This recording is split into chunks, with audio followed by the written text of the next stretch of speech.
My name is Cassie Bartolo, and I'd like to talk about my experience on the Allagash. It all began when I started attending the First Baptist Church in the summer of 2017, and soon after, in September of that year, I ended up joining the youth group and learning about the trip they took every year called the Allagash. I think the reason I've already decided to attend this trip again next year is because I went into it with the mindset of no matter what happens, this is gonna be something I'm going to enjoy. I think in life, it can be hard for us to go into new things or anything with that mindset completely. With the thought that no matter what happens, everything is going to be fine. That this new experience will be one we will remember, and it won't be a cause for regret. Because in life, sometimes things aren't fine, and that's all right. Because as people, we have fears. We lose heart, and we get scared to try. And maybe we decide to ourselves that this new thing is something we can't possibly do. We choose not to even try. We overthink things and end up not taking the chance. I was a person who didn't try. I still am a person who doesn't try as much as they're supposed to, as much as they'd like to, or should. But I like to be the kind of person who at least gives things a chance. Because if you don't give things a chance, you'll never know how enriched and beautiful a change it can make in your life, and to you as a person. To that, I'd like to say this trip left an impression on my life, at least an imprint that hopefully won't go away before December and completely does. When despair for the world grows in me, I come into the presence of still water. As we paddled the Allagash, it gave me time to think about my life and the person I want to continue to be and improve upon, and the person I'd like to become. It gave me time to think. The first day of the Allagash was most likely the hardest for me. I was left with this feeling of I'm not going to be able to survive like this. At the end of the day, a feeling many of us most likely get and believe for the time being, anyway, before it passes and we start to breathe again, a feeling of possibly being scared and overwhelmed with our situation in life. After the drop-off, the first day of the Allagash was not fun.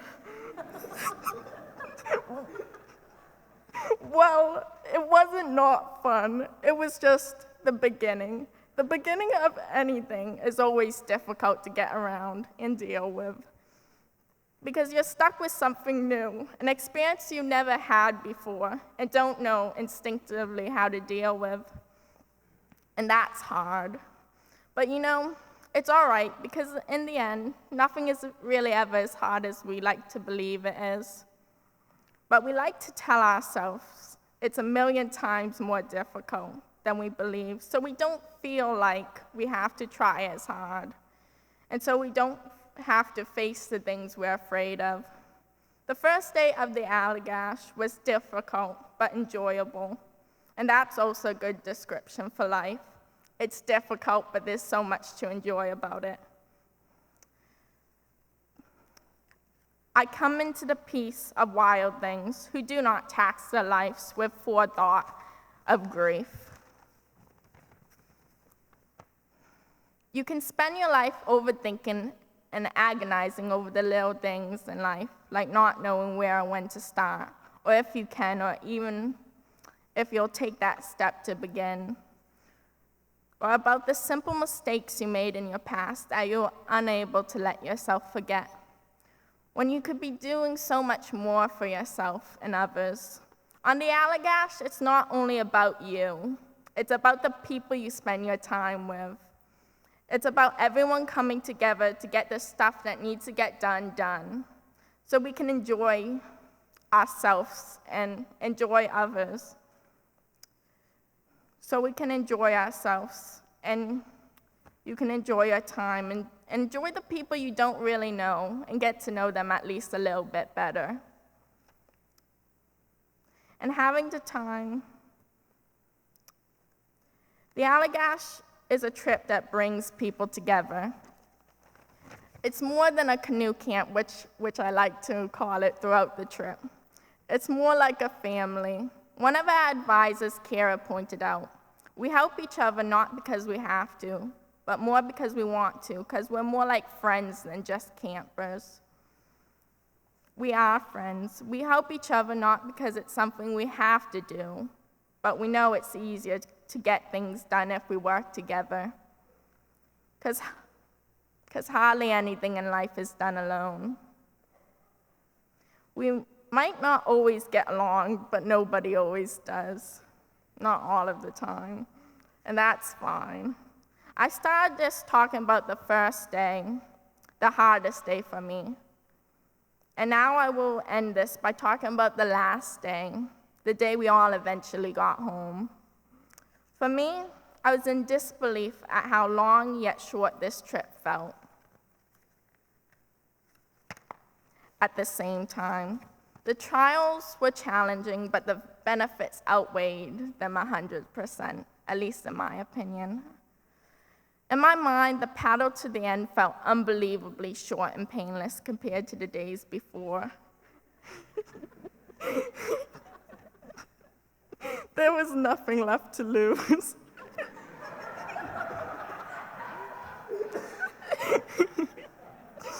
It was the last day. I could give it my all for. I knew this was it.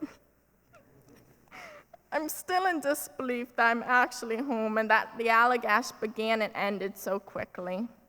But it's something I will never forget.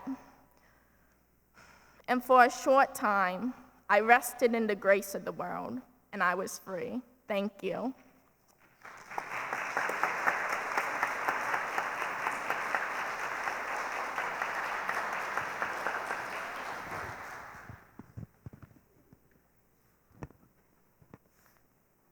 This is just a hunch I have, but I'm guessing almost anybody who's been on the Allagash would say the first day wasn't very much fun, including me. So I am not Emily Harding.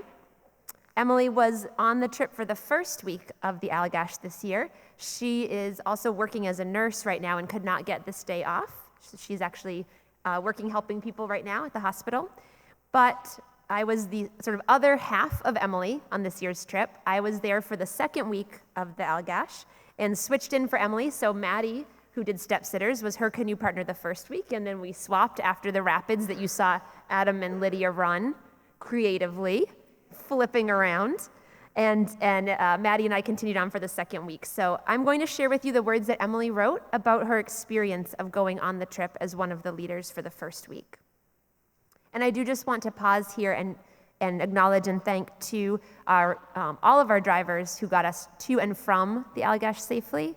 They are listed in your order of worship, but a special word of thanks to our mid-trip drivers, Pam and Dave Constantine. It's not always that we have a mid-trip, which necessitates driving north and then riding in further north with an outfitter just to turn around and drive back with the advisor that you're taking home. So thank you to all the drivers, and a special thanks to my adventure buddies, the Constantines.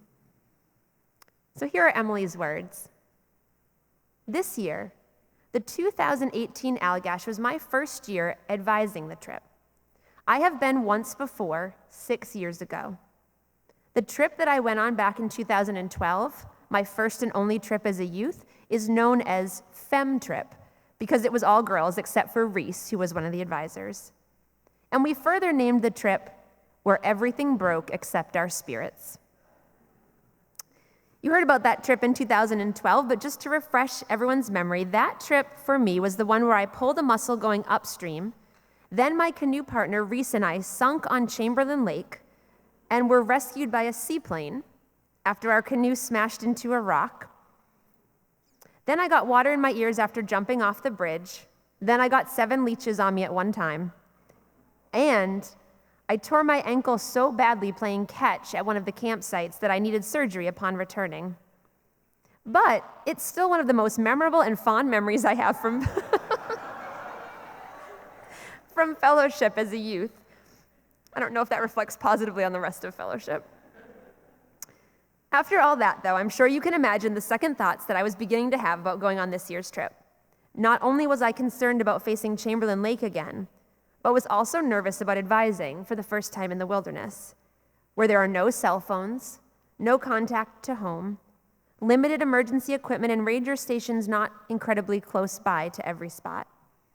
My other concerns in going on the trip included, would I be able to handle anything and everything that came our way in a calm, composed, and advisor-like manner? Would I pick up on it if someone was struggling physically or emotionally and be able to help them? Would I miss something? Would I be able to ensure a fun and safe trip? I would say that after going on the trip, I'm confident that I would be able to do it again. Returning to the wilderness was a pretty easy decision for me, even with my first trip being what it was. As we were pushing offshore on the first day heading into Chamberlain, I was reminded immediately why I said yes to going without hesitation. There we were, all admiring the beauty of the Maine woods, singing, and settling into being a group. Being in the wilderness reminds me of the line in the poem, The Peace of Wild Things, which Lucian read earlier and which Cassie quoted. I come into the peace of wild things who do not tax their lives with forethought of grief. The silence, the peace, the freshness and perfection of the deep woods in Maine bring a sense of serenity hard to find in the hustle and bustle of our everyday lives. On that first day, we looked around knowing that these people were the people we would be with for 2 weeks. One for me. That meant we would lean on each other in need, rely on one another to lift spirits when someone was down, use words of encouragement for one another when there was fear or doubt, and most importantly, work together. The first day of paddling was the longest. We paddled for 6 hours, and exhaustion was already sinking in after about 5 hours when we decided to cross Chamberlain to the site we'd be spending the night. With sore arms and tired minds, we encouraged each other that the end of paddling was in sight, that we just had to push a little further, that we could work as a team to get this done. When we finally pulled up to shore, we had to unload, the final push of the day. It was through teamwork and perseverance that we unloaded efficiently and settled in. Working together is, without a doubt, one of the most important parts of this trip, and I think you've heard that reflected in many ways throughout this service. Togetherness is needed when the river is so low that we have to pull our canoes over a beaver dam, shockingly like Maddie's book, and then walk them because we couldn't make it over rocks because there was too little water. Teamwork is necessary to put up tarps to shelter us in the rain, which there was a lot of the first week. There wasn't a lot the second week. To make the meals that we would share together, to pack and unpack canoes, to set up tents, to flip canoes back over during the rush of the Chase Rapids, twice for Maddie and I. More flips equals more adventure. And most importantly, to keep morale up. One of the other qualities that must be possessed is the ability to adapt to anything that might be thrown our way on this trip.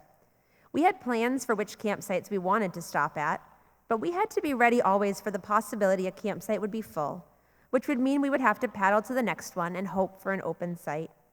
After a long day of paddling, you can imagine the gratitude felt for an open site and for canoe partners who made the journey possible and enjoyable. There was also a great sense of gratitude for dry, warm clothes, hot beverages, the people who washed dishes, the people who put dishes away, a warm fire, and for those who gathered, cut, and split the wood. And most of all, gratitude for getting to share the experience together. Many of the lessons learned on this trip can be translated into our everyday lives, and yours too. Teamwork is necessary to complete many tasks, such as moving, thinking about new ideas, making an event run smoothly. Actually, teamwork is necessary for many more things, but we'd be here all day if I tried to tell you them all. Perseverance is crucial when something becomes so hard or so exhausting you feel like giving up. Adaptability allows us to manage change even when it's sudden and still thrive. Being afraid of something should never prevent you from doing it, unless it's not safe, and then you should be scared and don't do it. That's the nurse in her. Finally, gratitude should be expressed all the time for someone just doing the little things, for someone making dinner, or taking the trash out, providing a ride, offering help, the little things that we all do for one another that make life work. Since the Allagash came to a close, I am beyond thankful and grateful I had this opportunity to spend a week in the wilderness with such an incredible group, and to go on my redemption trip.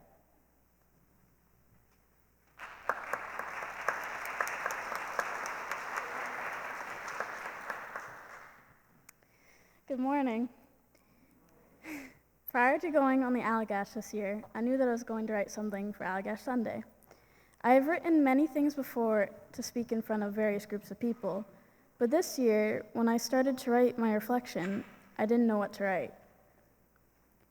Usually, thinking back about themes and how everyone interacted with each other on the trip starts my thought process. But this year, I couldn't come up with anything for days, and I realized why.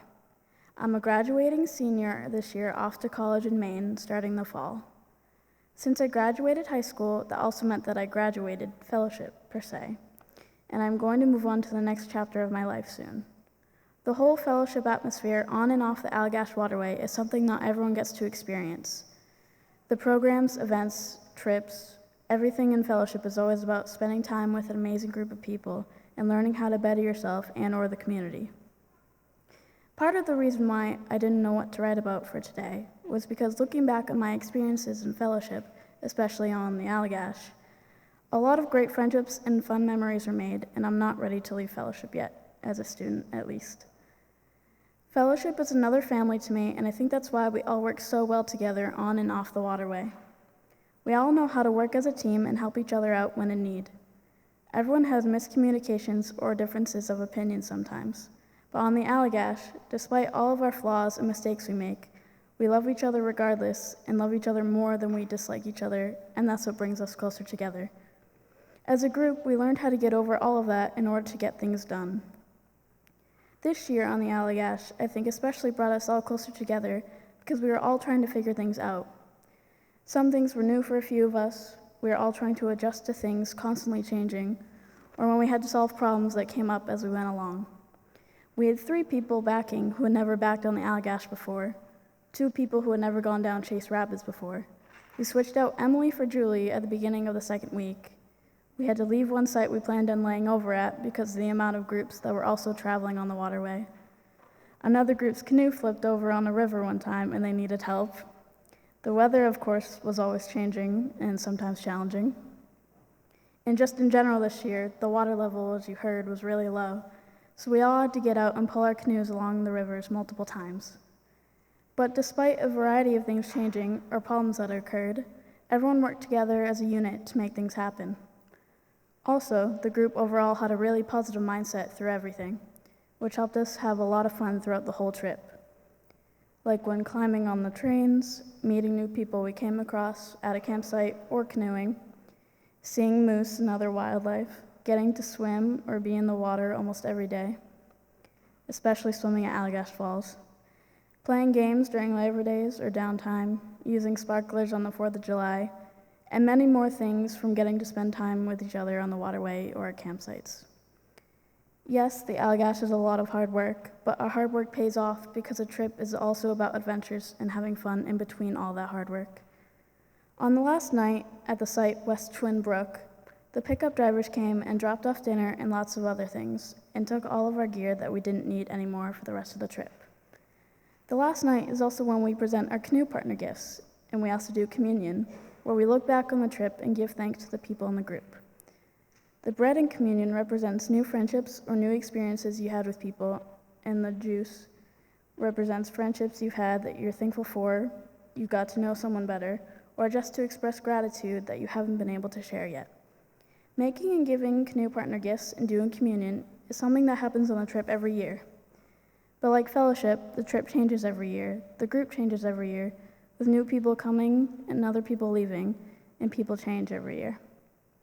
So every year, the group grows and bonds with each other in new ways, which is why we do things like canoe partner gifts or communion, to share those things that you're grateful for, no matter how big or small.